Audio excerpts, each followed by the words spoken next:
Former Mount Pleasant legislator Advocate Padzai Maire voya vachifumura vachiexpose nyika yeZimbabwe vachiti nyika yeZimbabwe is never ready to uphold the upcoming SADC summit. Achitaura mashoko kuti aiwa the regime kana the ruling party inongonakisa maplaces kwachanosvika the SADC delegations ichinogara, but all over the country nyika iri ine dilapidated state. Sambena mashoko abuda toka panapa na Padzai Maire nobva subscribe or like out on the bell icon.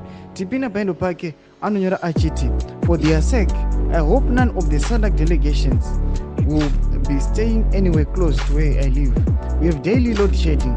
The power goes at 7 a.m. and comes back at 9 p.m. I would not wish that on our guests. They deserve to enjoy the palm trees, boulevards and villas without these inconveniences.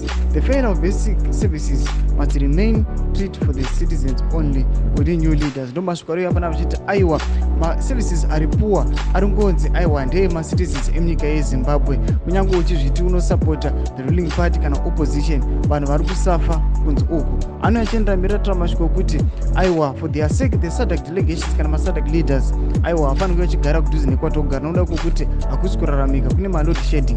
Anoyachiti aiwa SADC ndinoiwisha zvayo kuti inogara mavillas kwakavakirwa but Zimbabwe aiwa iri mustate isina kunaka. Tudze mafungiro enyu munoti kudii pamusoro mashoko ari kuda togona Padzai Maire. Pina comment section medu musanga no subscribe kulike pachano